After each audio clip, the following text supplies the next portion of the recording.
नमस्कार मंडळी, मी प्राजक्ता तुम्हा सर्वांचं खूप खूप स्वागत करते आहे आणखी एका नवीन व्हिडिओमध्ये. चला कोणताही उशीर न करता आजच्या व्हिडिओला सुरुवात करूयात. व्हिडिओ शेवटपर्यंत नक्की बघा. सगळ्यात प्रथम आपल्याकडे ना बेडशीट जुने झाले तर आपण बेडशीटचा अगदी वेगवेगळ्या पद्धतीने वापर करत असतो, पण उशीची खोळ मात्र तशीच पडून असते. सो जुनी झालेला बेडशीट असेल तर त्याचा वापर कसा करायचा आहे यावरती मी ऑलरेडी शेअर केलेला आहे तुम्हाला टिप. सो उशीच्या खोळीचा कसा वापर करायचा, चला आज आपण ते बघणार आहोत. सो जुनी कोणतीही उशीची खोळ तुम्हाला इकडे घ्यायची आहे.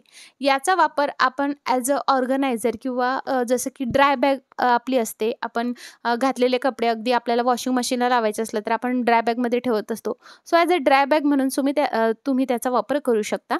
इकडे तुम्हाला घ्यायचं आहे हँगर. हँगर इकडे तुम्हाला दोन वेगवेगळ्या पद्धतीने सुद्धा लावू शकता.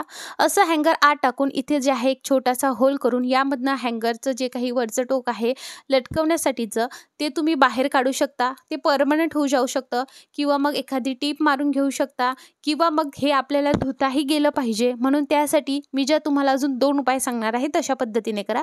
असं डायरेक्टली तुम्ही लटकवू शकता आणि कुठेही तुम्ही घरामध्ये अगदी खिळ्याला वगैरे हे लटकवून देऊ शकता. मी इकडे सॅम्पल म्हणून तुम्हाला दाखवते आहे.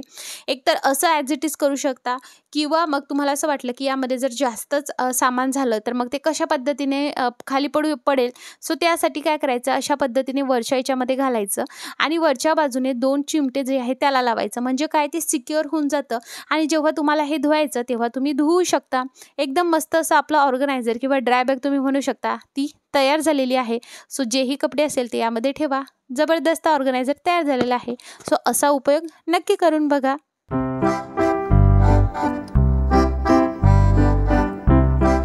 आणि ही ड्राय बॅग तुम्ही अशी टांगती सुद्धा ठेवू शकता. ॲज अ तुम्हाला जे जुने झालेले कपडे आहेत त्या ठेवण्यासाठी सुद्धा याचा वापर करू शकता. सो ऑल इन वन काम करतं हे. जबरदस्त आहे ना. तुमचे पैसे खर्च होत आणि ज्या गोष्टी तुम्ही ऑलरेडी घेतलेल्या आहेत त्याचाच पुन्हा रियूज होतो. चला नंतरची टिप बघणार आहोत. तुम्हाला एक घ्यायची आहे स्प्रे बॉटल. स्प्रे बॉटल नसेल प्लास्टिकची कोणतीही बॉटल तुम्ही इकडे घेऊ शकता. मी छोटीशी स्प्रे बॉटल घेतली आहे कारण हे सोल्युशन आपलं भरपूर दिवस अगदी पुरतं. त्यानंतर त्यामध्ये घालायचं आहे आपल्याला अर्धं पाणी. जेवढी बॉटल आहे तेवढं अर्धं पाणी आणि अर्धं व्हिनेगर.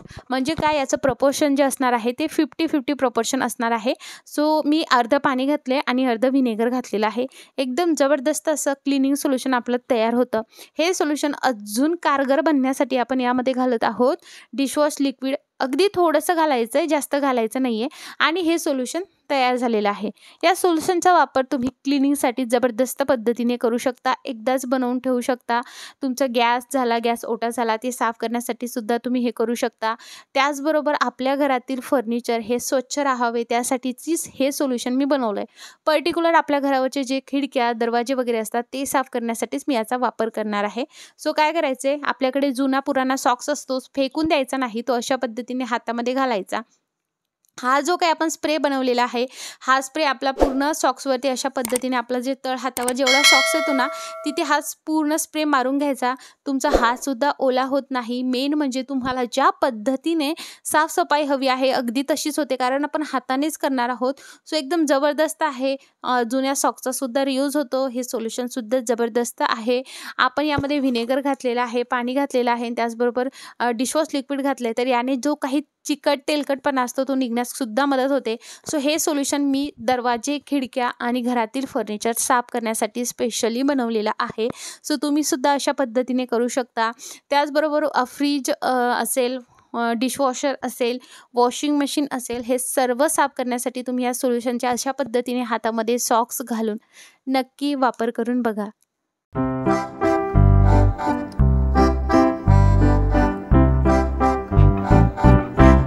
हे सोल्युशन एवढं जबरदस्त आहे की खूप छान पद्धतीने शायनीनेस येतो. तुम्ही बघू शकता. सो ही टिप नक्की आजमावून बघा. आता मी तुम्हाला दाखवते की माझा हात ओला झाला की नाही. थोडाफार अगदी तुम्ही खूप ओला केला तर नक्कीच ओलासुद्धा होऊ शकतो. संपूर्ण घाण दरवाजावरची धूळ म्हणा, चिकटपणा म्हणा तो संपूर्ण निघालेला आहे. ही मेन म्हणजे हाताने साफ करण्याचं सुखच वेगळं आहे. हात बघू शकता तुम्ही, अगदी व्यवस्थितरित्या हातसुद्धा स्वच्छ आहे. नंतर तुम्ही हँडवॉश करू शकता. सो असा सॉक्सचा वापर नक्की करून बघा. आपल्याकडे ना असं सॉफ्ट स्क्रबर असतं आणि ते ना अगदी खराब झालं तर आपण फेकून देतो. बऱ्याचदा काय करतात की याचा वापर जो आहे स्लायडिंग विंडो क्लीन करण्यासाठी केला जातो. आपण सुद्धा तसंच करणार आहोत, पण त्याला अशा पद्धतीने कट दिले जातात. सो तुम्हाला असे कट द्यायची गरज नाही. खूप सोप्या पद्धतीने मी तुम्हाला सांगणार आहे. इकडे तुम्ही बघू शकता जे काही स्लायडर आहेत विंडोच्या त्या किती घाण झालेल्या आहेत आणि ह्या आपल्याला स्वच्छ करायच्या आहेत. यामध्ये जेवढं जास्त घाण साचेल तेवढं तुमच्या स्लायडिंग विंडो ज्या आहेत त्या लागायला खूप परेशानी येईल. तर काय करायचं आहे, अशा पद्धतीने ही घाण झालेली फेकण्याच्या आधी अशा पद्धतीने कशाने, चाकूने, चमच्याने हे एका स्लाईडमध्ये घालायचं आहे आणि क्लीन करायचं आहे. तुम्हाला ना याला कापायचीही गरज नाही ना काही. खूप छान पद्धतीने स्वच्छ होतात आणि तुम्हाला यासाठी वेगळं असं टूलसुद्धा खरेदी करायचं गरज नाही. सो ही ट्रिक नक्की आजमावून बघा. तुम्हाला दाखवते मी की किती घाण हे झालेलं आहे. नंतर हे फेकूनच द्यायचं आहे. तर चला आता रिझल्ट तुमच्यासोबत शेअर करते. सो तुम्ही बघू शकता पहिले किती घाण होतं आणि आता किती स्वच्छ झालेलं आहे. सो अशा पद्धतीने तुमच्या विंडोच्या स्लायडर जे आहे ते नक्कीच साफ करा आणि जबरदस्त रिझल्ट येतो.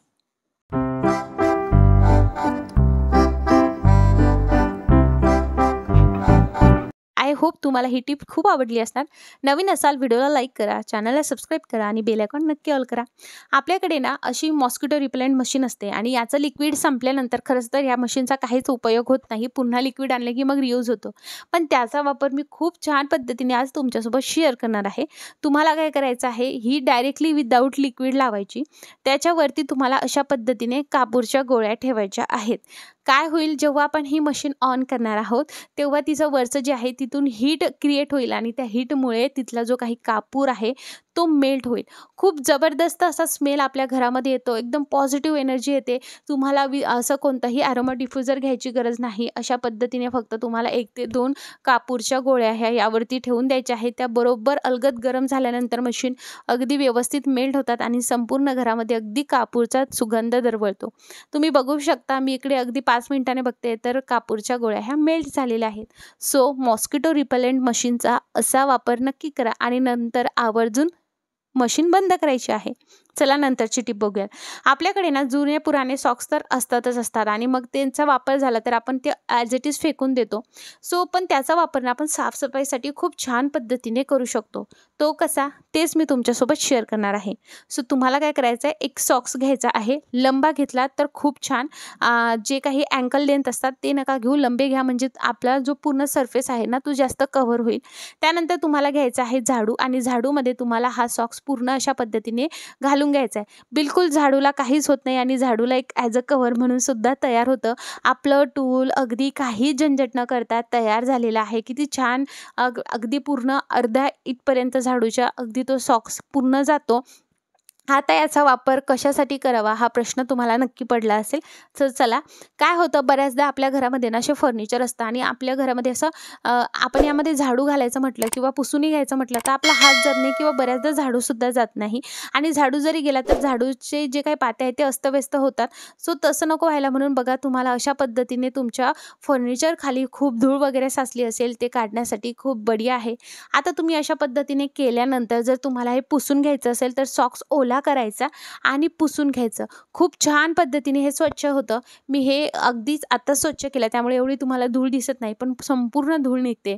फर्निचरच्या मागे ना आपण रोज अशा पद्धतीने नाही करू शकत. सो जेव्हा तुम्ही हप्त्याभरातून अशा पद्धतीने डीप क्लीन कराल तिथली धूळसुद्धा साफ होते, घाणसुद्धा बाहेर निघते आणि आपलं फर्निचरसुद्धा साफ राहतं आणि सगळ्यात मेन आपलं घर साफ असलं तर कॉक्रोचेससुद्धा होत नाही. आणि याचा सगळ्यात मेन वापर मला यासाठी वाटला की घरातील जाळे, वरच्या भिंती, कानेकोपरे साफ करण्यासाठी हे टूल खूप जबरदस्त आहे. जबरदस्त असं टूल मला वाटतंय. आपण खाली उभं राहूनच व्यवस्थितरित्या हे साफ करू शकतो ना. आपल्याला अगदी दुसरे जे काही वेगवेगळे टूल मिळतात वरचे जाळे वगैरे साफ करण्यासाठी त्याची गरजसुद्धा नाही आहे. आणि आपलं जे काही बल्बचं होल्डर असतं त्यावरती सुद्धा भरपूर घाण साचलेली असते. तुम्ही बघू शकता ते सुद्धा याने क्लीन होतं. पण जर बल्ब असेल त्याच्यावरती तर एकदम हळूने करायचं, बल्ब खाली पडू शकतो. सो अशा पद्धतीने तुम्हाला या सगळ्या टिप्स कशा वाटल्या मला कमेंटमध्ये नक्की सांगा आणि याच्यातली तुमची सगळ्यात फेवरेट टिप कोणती तीही सांगा. फेसबुकवर बघत असाल तर फॉलो नक्की करा आणि आपल्या यूट्यूब चॅनलला नक्की सबस्क्राईब करा. हा व्हिडिओ बघितल्याबद्दल तुम्हा सर्वांचे खूप खूप आभार मंडळी. बाय.